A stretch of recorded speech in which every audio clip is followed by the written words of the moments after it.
आप देख रहे हैं एसडीएम न्यूज़। मैं हूं रियाज अंसारी। इस वक्त मैं महाराष्ट्र के ऐतिहासिक शहर औरंगाबाद से बात कर रहा हूं और तमाम औरंगाबाद की जनता जानती है कि शहर में बुलडोज़र कार्रवाई चल रही है और तमाम लोगों में एक तरह का डर का माहौल भी है कि खुशी है, कई गम है कि खुशी है। और आज मैं जहाँ स्पॉट पे खड़ा हूँ उसको चंपा चौक कहते हैं। चंपा चौक के एरिया के अंदर परिसर में लोगों के अंदर धक-धक चल रही है। कब चलता है बुलडोज़र? चलिए यही पूरी जांच पड़ताल के लिए हमारा टीम यहाँ पर आई है कि रोड कितना कटेगा, कैसे कटेगा, क्या मामला है, क्या वाकई गलत हो रहा है या सही हो रहा है। ये तमाम बातों की जांच के लिए यहाँ की जनता से बात करेंगे और यहाँ के मशहूर समाज सेवक और नगर सेवक आरिफ हुसैन साहब जो इमाम के प्रवक्ता है, ये आपको सटीक मालूमात देंगे कि क्या होने वाला है और क्या नहीं होने वाला है। इनकी बातचीत के बाद तमाम ख्यास आराई ये खुशफहमी को विराम लगेगा। चलिए बातचीत शुरू करते हैं। सर, सबसे पहले हमारे चैनल में स्वागत है। बहुत बहुत शुक्रिया। चंपा चौक के रोड से लेकर जालना रोड तक लोगों में धक-धक चल रही है, इसका खुलासा कीजिए, पूरा मामला क्या है? देखिए, दमड़ी महल से लेके तो चंपा चौक से लेके जिनसी से लेके जालना रोड तक, ये 1975 के प्लान के अंदर है। ये जो धक धुक की आप बात कर रहे हैं, ये आप जो परेशानी की बात कर रहे हैं, ये प्लान 1975 से डाला हुआ है। आज उसको मुकम्मल 50 साल हो चुके हैं। तो उसी के साथ में अब शहर का डेवलपमेंट प्लान माननीय हमारे कमिश्नर जी श्रीकांत साहब ने हाथ में लिया है और वो शहर को डेवलप करने के मकसद से सामने आए हैं। उन्होंने सबसे पहला काम जो रंगरेज गली का भी रोड को वाइंडिंग किया है, उसी के साथ साथ उन्होंने जहाँ जहाँ ज़रूरत पड़ी रोड वाइंडिंग करने की कर रहे हैं। लेकिन उन्होंने जो काम, देखिए, सबसे पहले मैं एक बात कहूँगा कि डेवलपमेंट प्लान शहर का होना चाहिए जी। शहर बढ़ रहा है, ट्रैफिक बढ़ रही है, लोगों की ज़रूरतें बढ़ रही है। इस हिसाब से डेवलपमेंट का काम जो 1975 में होना चाहिए था, वो प्लान को अब हाथ में लिया गया है और उसको पूरा करने के लिए जी श्रीकांत साहब सामने आए। सर, ये बोलिए, आज भी बहुत से लोग कह रहे हैं कि 60 फीट है, कोई बड़ा 65 है, कोई कह रहा है कि भाई कम हो गया, कब ज़्यादा हो गया। बहुत खुले तौर पे कहिए, जो आपको सटीक मालूमात है, ये रोड कितने फीट तक, कहाँ तक जा रहा है? देखिए, दमड़ी महल से लेके तो जिनसी से लेके तो जालना रोड तक का, ये 1975 से लेके आज तक की डेट तक ये 100 फीट का रोड है। लेकिन पीछे एपी प्लान के अंदर इसको जिनसी से लेकर तो जालना रोड तक का इसको 60 फीट का किया गया था, जिसका एतराज़ हमने सख्ती के साथ में उठाया। यानी कि इम्तियाज़ जलील साहब की ज़ेर क़यादत के अंदर उनकी हिदायत के ऊपर हमारा एक वफद नासिर सिद्दीकी साहब, फ़िरोज़ खान साहब, यानी जितने एमआईएम के कॉरपोरेटर्स है, सब ने जाकर जी श्रीकांत साहब को बड़ी शिद्दत के साथ कहा कि साहब, जब 50 साल से ये रोड 100 फीट का था, अचानक आप उसको जिनसी से लेके आप जालना रोड तक उसको 60 फीट का कैसा करते? तो जी श्रीकांत साहब ने बहुत साफ लफ्ज़ों में कहा कि जी नहीं, किसी भी कीमत पे वो 60 फीट का रोड नहीं किया जाएगा, हम 100 फीट का ही रोड रखेंगे और पूरा रोड 100 फीट का होगा। और उसी तरीके से यहाँ से प्रस्ताव भी पारित किया जी श्रीकांत साहब ने और वो प्रस्ताव महाराष्ट्र शासन को भेज चुके, उसके ऊपर अमला अवरी जारी। सर, लोगों में ये बात चल रही है कि भाई हमको मुआवजा मिला, कोई कह रहा है कि भाई पैसे नहीं मिले। ये इसका खुलासा कीजिए कि इस पर अफवाह बहुत गर्दिश कर रही है। नहीं, देखिए, दरअसल बात कैसी है कि अफवाह फैलाने वाले लोग अलग और जिनकी इमला के हायल हो रही है, जिनके जगह जा रही है, जो लोग दे भी रहे हैं और जिनके ले भी रहे हैं, वो लोग अलग। तो अफवाह फैलाने वाले लोग तो 50 तरह के अफवाह फैलेंगे। लेकिन एक हमारा बोलना है कि जी श्रीकांत साहब मुआवजे की शक्ल में लोगों को TDR देने वाले हैं और TDR की जो है तो उन्होंने पूरी तैयारी कर चुके हैं। और जैसे कि जहाँ सलम्स है, जब वाकई में गरीब लोग हैं, जब वाकई में गुरबा लोग हैं, उनके लिए उन्होंने गृह निर्माण संस्था की तरफ से, यानी कि म्हाड़ा की तरफ से कुछ 1000-1500 फ्लैट भी सर ले रखे, वो लोगों को वहाँ शिफ्ट करने, उनको घरें देने वाले। तो ये कॉर्पोरेशन का प्रशासन पूरी तैयारी कर रहा है। खाली जैसे इम्तियाज़ जलील साहब ने कहा है कि बारिश के अंदर आप सख्ती मत बरतो और गरीबों के ऊपर बुलडोज़र मत चलाओ, तो उस चीज़ को अमलावरी कराना भी हमारा काम है, वो चीज़ को उठाना हमारा काम है। बिल्कुल सही है कि बारिश के मौसम में गरीब लोग कहाँ जाएंगे, लेकिन अभी तक तो ऐसी कोई बात सामने आई नहीं। सर, बहुत से लोग कह रहे हैं कि हमारा जो रोड पर मकान है आज 50 लाख का है, शायद तो मुआवजा मिले ना मिले, उसके ऊपर क्या कहेंगे आप? नहीं, देखिए, मुआवजे की शक्ल जो आज कमिश्नर साहब दे रहे हैं, सुनिए ना, बॉन्ड वाले जो है तो उनको घर देने की बात मैंने आपको कर चुका। जिनके पास बॉन्ड है, जिनके पास नोटराइज बॉन्ड है, उनको जी श्रीकांत साहब उनको घर देने वाले हैं। और जिनकी प्रॉपर्टी है, जिनके पास रजिस्ट्री है, जिनके PR कार्ड है, मुआवजे की शक्ल में उनको TDR दिया जाएगा। अब हो सकता है वो FSI उसकी क्वांटिटी कितनी है उसको डबल भी दिया सकते, यानी कि आपकी अगर 1000 ज़मीन जा रही तो 2000 का भी TDR दे सकते, 3000 स्क्वायर फीट का भी दे सकते। लोगों ने जाके श्रीकांत साहब से बात करना चाहिए।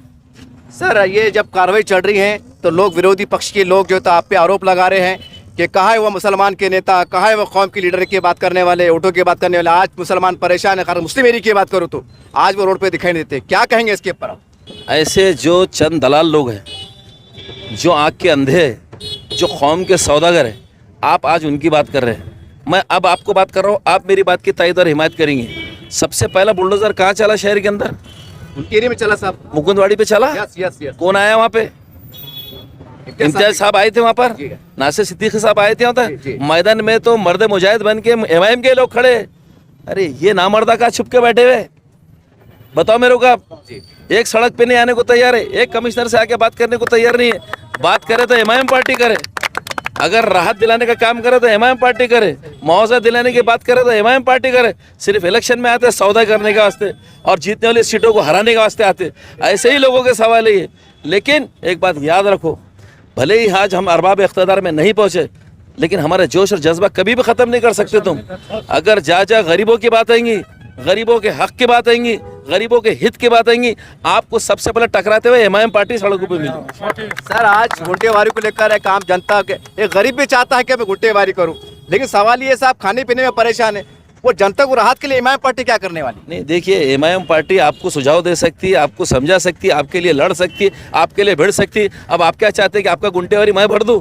ऐसा तो नहीं हो सकता ना, ऐसा तो नहीं हो सकता ना। तो देखिए, दरअसल बात कैसी है कि लोगों ने सबसे पहले शक व शुबा ज़हन से निकाल लेना। देखिए, सबसे अहम बात और शहर वासियों के लिए सबसे फायदे की बात अगर मैं जो बताने जा रहा हूँ वो ये है कि आपकी प्रॉपर्टी के ऊपर जो टैक्स है, अगर आप आज तक उसको नहीं भरते तो उसके ऊपर 24% का कारपोरेशन टैक्स लेती है, ब्याज लेती है उसके ऊपर। एमआईएम पार्टी की जब बात आई तो एमआईएम पार्टी ने अरबाब इख्तिदार में जाके यानी कि जी श्रीकांत साहब को ये बात बताई कि साहब बहुत लोगों पे थक बाकी है प्रॉपर्टी टैक्स, और थक ज़्यादा होने की वजह से लोग भर नहीं रहे। इम्तियाज जलील साहब की ज़ेर क़यादत के ऊपर, उनकी हिदायत के ऊपर हमने जाके जी श्रीकांत साहब से बात किया कि साहब आप जो टैक्स के ऊपर थक बाकी 24% ले रहे उसको आप माफ़ कर दो। आप अगर ब्याज को माफ़ कर देंगे, इंटरेस्ट को माफ़ कर देंगे तो लोग भरने सामने आएंगे। जी श्रीकांत साहब ने मजलिस इत्तेहादुल मुस्लिमीन की बात को सहराया, हमारी बात को तस्लीम किया और 95% उन्होंने ब्याज दर को माफ़ किया। लोगों का काम है जाके अपने टैक्स को भर दे। आज आपका फ़ायदा है, आपका फ़ायदा होने जा रहा है। और जैसा गुंटेवारी का सवाल आपने किया, देखिए गुंटेवारी के दरअसल बात ऐसी कि आपका घर अगर इलीगल है तो आप उसको रेगुलराइज कराने का बहुत सुनहरी मौका है। आप अपने घर को जातिया करा सकते, आप उसको जायज़ करा सकते, आप उसको कानूनी हैसियत दे सकते। अब उसके लिए जो ग्राउंड फ्लोर का जो काम है, यानी कि अगर किसी का बेस सीमेंट के ऊपर ग्राउंड फ्लोर पे अगर काम किया है, कंस्ट्रक्शन किया हुआ है, कॉर्पोरेशन कलेक्टर ऑफिस का जो रजिस्ट्री का रेडी रेकनर है आपके एरिया का, उसका सिर्फ 2% ले रहे हैं।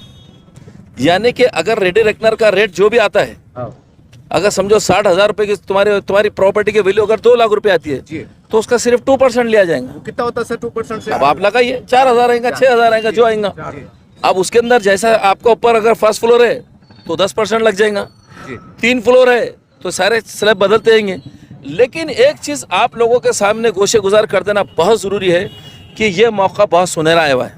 आपको टैक्सेस के अंदर ब्याज में माफ़ किया जा रहा है और गुंटेवारी के अंदर भी हमने यानी कि एमआईएम पार्टी ने इम्तियाज जलील साहब की हिदायत पे उसमें भी कमिश्नर साहब से बात की कि साहब जो सलम्स के एरिए, जो गरीब बस्तियाँ हैं और जो इतनी तादाद में इतनी क़ुव्वत उनके पास में नहीं है कि वो 70,000 80,000 रुपये का गुंटेवारी का रेंट भर सके, तो उसको आप जो है तो रिलैक्सेशन देने की कोशिश कीजिए। उनको जो है तो आप कुछ कम कर सकते हो तो कम कीजिए, उसके अंदर इंस्टॉलमेंट कर सकते हो तो इंस्टॉलमेंट कीजिए।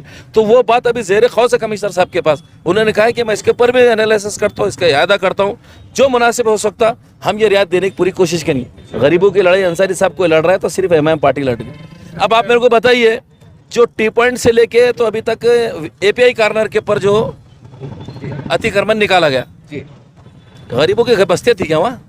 वीआईपी थे सर, इसमें कुछ हम अमीरों के विरोध में नहीं है, लेकिन जब लोग खुद ही अपने पास बुला के मार्किंग करके दे रहे हैं, लोग खुशी खुशी कारपोरेशन को डेवलपमेंट में सहयोग कर रहे हैं, तो फिर दूसरे लोगों को, विरोधियों को दुबला होने की जरूरत नहीं है। अभी आप जाएंगे तो छौनी के नगर नाके से लेके तो दौलताबाद के टी पॉइंट तक लोग अपने हाथों से प्रॉपर्टी निकाले, लोग कमिश्नर साहब को मदद कर रहे, डेवलपमेंट में तरक्की में काम कर रहे, तो विरोधी लोगों को अब देखिए पेट में किसके दुख रहा? जिसने रोड के ऊपर प्रॉपर्टी लेकर रखा था, जिसकी प्रॉपर्टी रोड के अंदर है, अब 20-20, 25 फीट टूटने जा रही है। जिन्होंने कारपोरेशन की जमीनों पे नाजायज कब्जे करके रखे हुए हैं, अब उनको मालूम है कि ये बचने वाले है नहीं, तो अब उनको गरीब भी याद आ जा रहे हैं, उनको परेशानी भी याद आ जा रही है, उनको सब याद आ जा रही है। लेकिन देखिए अभी चंपा चौक से लेके तो जालना रोड तक का जो रास्ता जा रहा, यहाँ कई लोगों ने TDR ले चुके, FSI ले चुके। हमारे जनाब का इधर ही ये इनका खुद का घर उसमें जा रहा है, इनका खुद का घर जा रहा है। जरा इनसे पूछिए कि जालना रोड से लेके जो रोड रास्ता जा रहा उसके अंदर लोगों के क्या ख्याल है, पूछिए आप क्या कहेंगे सर? देखिए भाई, जालना रोड से चंपा चौक से जो जालना रोड जा रहा है, तो वहाँ पे सब लोग तैयार है। और परसों जो आके उन्होंने अनाउंसमेंट करे, उस बेस पर उन्होंने लोगों ने अपनी दुकानें मकाना सब खाली कर दिए, बल्कि बांधकाम भी तोड़ दिए। मेरा खुद का घर भी है। खुश है? खुश है भाई, विकास काम हो रहा, रोड डेवलपमेंट हो रहा, रास्ते बड़े हो जाएंगे, सारी बात है। तो मेरे सर अब बात ये है कि ये जो विरोधिया जो मातम मना रहे सब हुए बात अब आ रहे, बारिश पूरी निकल चुकी और अब छतरे लेके फिर रहे। आना था वहाँ पर, जैसा इम्तियाज जलील साहब आप आए थे वहाँ पर अपने मुकुंदवाड़ी पे, आना था ना आपने। उन्होंने जी श्रीकांत साहब से बात करके सब बात कुछ कारोबारी गरीब लोगों के आप घर तोड़ रहे। सवाल यहाँ गरीब का है, हम अमीर के विरोध में नहीं है। अमीर के पास उसके पास मुतबादिल है, अगर उसकी जगह जाती है तो उसके पास दूसरा घर है, अगर उसका प्रॉपर्टी जाती है तो उसके पास में दूसरे उसके पास जायदाद है। हम गरीब की बात इसलिए कर रहे हैं कि उसके पास में कोई वसाइल नहीं होता, इसलिए मजलिस इत्तेहादुल मुस्लिम गरीबों के हक में। लेकिन ख़तई इस बात को दिमाग में न लिया जाए कि हम अमीरों के विरोध में हैं। सर एक सवाल ये, आज बहुत सच्ची मेन मुद्दे की तरफ आता हूँ। आज मैं बहुत खुल के पूछ रहा हूँ, जनता भी गवाही दे रही है कि हिमायत पे आरोप लग रहे हैं कि आप इस्लाम की बात करते हैं, कौम की बात करते हैं, और आज कई मस्जिदें निशाने पर आ सकती हैं, जा रही है, तो आप इमाम कम अल्लाह के घर को आप बचा नहीं सकते। इसकी इस तरह की बातें चल रही है सर। देखिए इन जनाब जी श्रीकांत साहब ने तमाम हमारे मुफ्तियान को, मिली तंजीमों को, दीनी तंजीमों के जिम्मेदारान को बुला के बात की है। अब इमाम से बेहतर तो इमाम उनसे बेहतर तो बात नहीं कर सकते, तो ये लोगों ने जाके वहाँ पे बात करे, हमारे उलमाए दिन ने जो हमारे सरों के ताज है, उनसे आगे यहाँ पर मैं है क्या? नहीं वो तो ये जो लोग जो इल्ज़ाम लगा रहे ना, ये ना उलमाओं को मानते, ना ये दीनदार शख्सियतों को मानते, और ना हमारे जैसे मुजाहिदों को मानते। तो ये लोगों के बात को खातिर में लाते क्यों आप? अब इनके जो सवाल है, ये खसेनी बिल्ली खम्मा नोचे है, इनका काम है सिर्फ इलेक्शन के टाइम पे आना, सौदेबाजियाँ करना, कौम को नुकसान पहुंचाना और बिलों में भाग जाना। जब पूरा काम हो गया तो आने और छातियाँ पिटना रहा, ऐसा होना था वैसा होना था। तो सर ये सवाल ये कि जब रोड कटिंग का तो यहाँ पर मंदिर भी आएंगे, मस्जिद भी होंगी, क्या एक सा कार्रवाई होंगी मस्जिद मंदिर को लेकर? देखिए जिस तरीके से मस्जिद के जिम्मेदारों को बुला के जी श्रीकांत साहब ने बात की, उसी तरह मंदिर के जिम्मेदारों को बुला के बात की है। अब उनकी जो बात हुई है तो ज़रूरी बात है कि हर जाविये से बात हुई होंगी, हर तकनीकी तरीके से बात होंगी, और हमारे उलमाए दीन को गैर जिम्मेदार तो बात नहीं करेंगे। तो तमाम जिम्मेदारी, और जी श्रीकांत साहब भी इंसाफ पसंद इंसान है, ऐसा नहीं है कि वो तुम्हारी बात को खातिर में नहीं लाएंगे, हर चीज़ को संजीदगी से सोचते। सिर्फ वक्त अभी बारिश का चल रहा है, तो बारिश के टाइम पे गरीबों के ऊपर अभी बुलडोजर नहीं चलना चाहिए। ये एमआईएम पार्टी की डिमांड है और एमआईएम पार्टी की मांगनी है, और जिसको उन्होंने भी माना है। अगस्त तक तो भी उन्होंने इल्तवा करके रखा है कि भाई अगस्त के बाद में हम आके ये लोगों पर कार्रवाई करेंगे। सर आपके विरोधी पक्ष के एक नेता है, बड़े हैं, नाम में लेना ठीक नहीं, नाम लेना पड़ेगा। नहीं सर, मेरे को भी देखना पड़ेगा ना कितने बड़े हैं। मेरे चैनल पे मौजूद है, मेरे चैनल पे पत्रकार परिषद मौजूद है। उनका कहना है कि जो लोग श्रीकांत साहब की जो है तो हिमायत कर रहे हैं, विकास की तारीफ कर रहे हैं, उनको जी श्रीकांत से पॉकेट मिल गया होगा शायद, ऐसा मेरे चैनल पे भी मौजूद है। जिसका ये सवाल है, मैं आपको खुले तौर मेरी बात सुनो ना, वो लिफाफे के चक्कर में रहे, लिफाफे के चक्कर में पूरे उलमा को परेशान कर दिए थे उन्होंने, उनकी बात कर रहे हैं आप। नहीं आप समझ जाइए, आप मैं खुला बोल रहा हूँ, मैं जिनकी आप बात कर रहे हैं उनकी खुद की रेलवे स्टेशन के ऊपर की जमीन जद में आई हुई है मेरे भाई। जब उनको लिफाफा याद आ रहा है, उनको कमिश्नर साहब याद आ रहे हैं, उनको इमाम याद आ रही, और हम मिले हुए याद आ रहे। वो उसकी बाउंड्री ऑलरेडी तोड़ दिया कमिश्नर साहब ने, और उसके बाद में 15 से 20 फीट तक और अंदर रास्ता जा रहा है। तो वो सिर्फ हाय तो जो मचा रहे हैं ना, अपनी प्रॉपर्टी का मातम बना रहे हो, वो गरीबों के लिए बात नहीं कर रहे। और लिफाफा कमिश्नर साहब को किसको देंगे? वो तो बुलडोजर भेज देते। अगर किसी ने होशियारी की बात करा, आप ये इतनी बड़ी बड़ी बातें करें, तो अपनी खुद की क्यों नहीं बचा लिए? जब दूसरों पे इल्जाम लगा रहे कि हम प्रशंसा क्यों कर रहे, इसलिए हम प्रशंसा कर रहे हैं जी श्रीकांत साहब की, और 1000 बार करेंगे कि ओल्ड सिटी के अंदर जितना डेवलपमेंट आपको दिख रहा है, जो सड़क पे तुम और हम खड़े हुए, ये जी श्रीकांत साहब की देन है। आज जितना डेवलपमेंट के काम हो रहे हैं, ये जी श्रीकांत साहब की देन, मरहून मिन्नत का नतीजा है कि जब जब एमआईएम पार्टी ने जाके जो मुतालबा उनसे की, उन्होंने उसको पूरा किया। और जो साहब कह रहे हैं, जो साहब कह रहे हैं, लिफाफा मिल गया बड़े भाई, जो लिफाफा बहादुर बात कर रहे हैं, उनके घर के पास रोशन गेट से लेके तो कटकट गेट तक का रोड भी जी श्रीकांत साहब ने हमारे बोलने पता बनाया है, जिसके ऊपर वो कांच के जैसे रास्ते पे चल रहे हैं और यहाँ आगे बढ़ेगी जी श्रीकांत। तो आपको कोई लिफाफा दे दिए थे क्या आपने लिफाफा दे दिया, आपके घर के सामने रोड रास्ता बना दिए? देखिए अपना काम है, देखो जिनका काम है नफरत फैलाना, नफरत की बात करिए। और कहाँ चले गए थे आज अचानक 4 महीने के बाद उठ के आ गए, पूरी तबाही के बाद उठ के आ गए। अब उनको जी श्रीकांत साहब भी याद आ गए, पैकेट भी याद आ गया, MIM भी याद आ गई, खसैनी बिल्ली खंबा नोचे। आपको जो कौम को नुकसान पहुंचाना था आप पहुंचा चुके। अब ये कौम का बदला लेना बाकी है।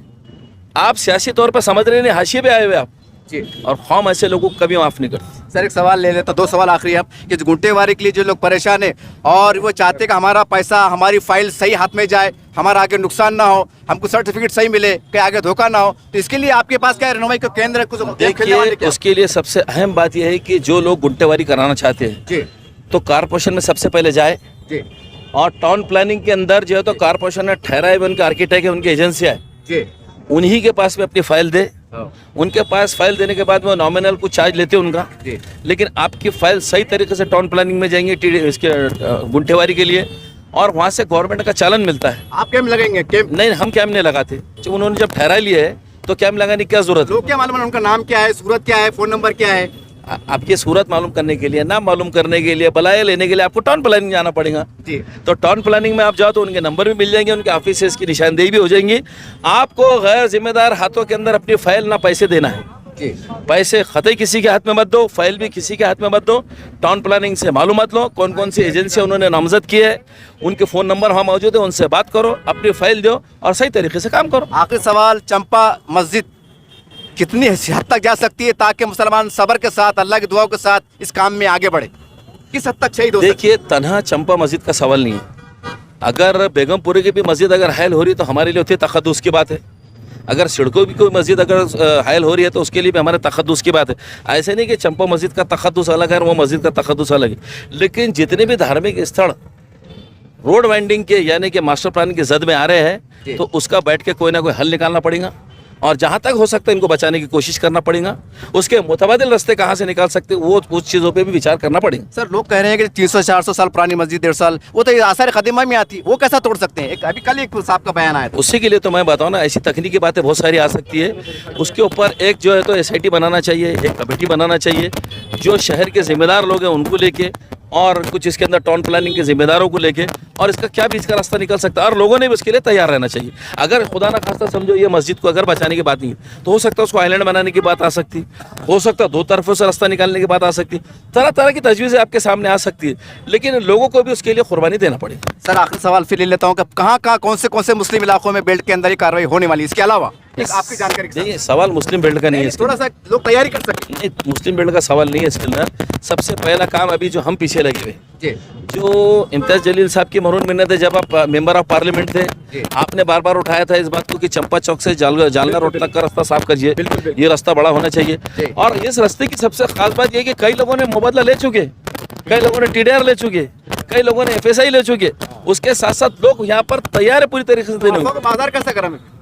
मैं आपको कह चुका, अफवाह का बाजार कौन गर्म करे, उनके ऊपर पुलिस कार्रवाई करना चाहिए कि कौन लोगों को भड़का रहा और भड़का रहा। जब देने वाले तैयार है तो वो दुबले क्यों हो रहे? जिनके घर हायल हो रहे, जो अपनी प्रॉपर्टी दे रहे हैं, वो देने के लिए सामने आके बोल रहे, CTS नंबर के साथ बोल रहे, तो फिर दूसरे लोगों को दुबला होने की जरूरत है। हाँ, लेकिन जहाँ पे गरीब लोग आ जाएंगे, गरीब बस्ती आ जाएंगी, जिनके पास मुतबादिल नहीं है, मैं बार बार कह रहा हूँ, उनको आपको बिल्कुल बारिश होने तक हाथ नहीं लगाना चाहिए।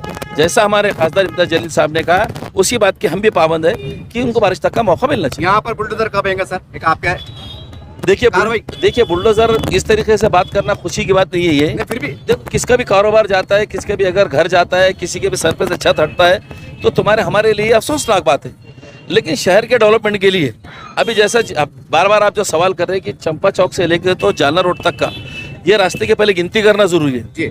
इसका अनाउंस हो चुका है जी। और कमिश्नर साहब ने हमारे बात करने के ऊपर city survey officer city survey office के अंदर 28 लाख रुपये रास्ते की मोजनी के पैसे भर चुके हैं कारपोरेशन। जी श्रीकांत साहब ने भरे। तो ये जॉइंट मेजरमेंट होने वाला है, ये सामूहिक मेजरमेंट होने वाला है, यानी कि टेक्निकल डिपार्टमेंट, सिटी सर्वे के ऑफिसर, कारपोरेशन के ऑफिसर, ये सब मिलके इसकी मार्किंग सेंट्रल लाइन लेके करने वाले। ना आपका सुनने वाले हैं ना मेरा सुनने वाले, जो सेंट्रल लाइन में आएंगे वो मार्किंग करेंगे और उसके लिए अपने को तैयार है। कोई राजनीति, कोई लीडर नहीं? नहीं, राजनीति लीडर का क्या सवाल इसके अंदर? अगर आप टेक्निकल काम कर रहे हैं वो सिर्फ आपको आ सकता है, इंटरव्यू लेना आपका काम है, मैंने होशियारियां नहीं करना उसमें, जी आपका काम आपको करन देना। जी लेकिन मैं करूंगा जो होशियारी कर रहे हैं उनके ऊपर टाइट कार्रवाई भी होनी चाहिए। डेवलपमेंट के काम में बाधा नहीं पड़ना चाहिए। मार्किंग अगर दे रहे और लोग खुशी खुशी अगर खुद ही से निकालते जिनके पास मुतबादिल है, तो तुमको हमको इसके अंदर किसी ने भी परेशान होने की जरूरत नहीं। देखिए इस तरह से एसडीएम न्यूज चैनल की टीम आज चंपा चौक पे मौजूद थी। तमाम हमारे पत्रकार, हमारे रिपोर्टर्स पूरे शहर में घूम रहे हैं। चंपा चौक एक मुसलमानों का कैसे दिल कह सकते हैं। चंपा मस्जिद आप देख सकते हैं, सर हाईलाइट कीजिए। इसके बारे में एक अफवाह का बाजार गर्म है कि मस्जिद शहीद हो जाएंगी, ऐसा हो जाएगा, ऐसा मानो ऐसा बताया जा रहा है कि कहने का मुसलमानों पे अत्याचार होने वाला है या मस्जिद जानबूझकर शहीद होने वाली है। साहब ने टेक्निकल बातें कानून के दायरे में रहकर पूरी अच्छी जानकारी दी है।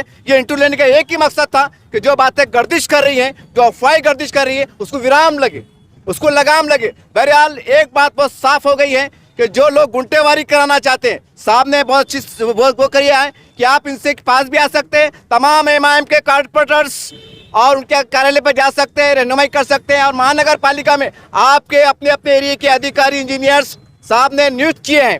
अब आपकी जवाबदारी बनती है उनके नाम क्या है, फ़ोन नंबर क्या है, फाइल के पैसे कितने लग रहे हैं। अगर आपको लगता है कि और उस पर कोई डिस्काउंट होना चाहिए, किस्तों में होना चाहिए, एक बार फिर आइए। और हमारे पास लोकतंत्र है, जमहूरियत है, इनसे मिलिए। हो सकता है कि कुछ रियायत और मिल जाए। आगे के लिए आज के लिए इतने ही। आगे के लिए हम तैयार रहेंगे इंशाअल्लाह। देखते रहिए आप एसडीएम न्यूज़ चैनल। जय हिंद, जय महाराष्ट्र।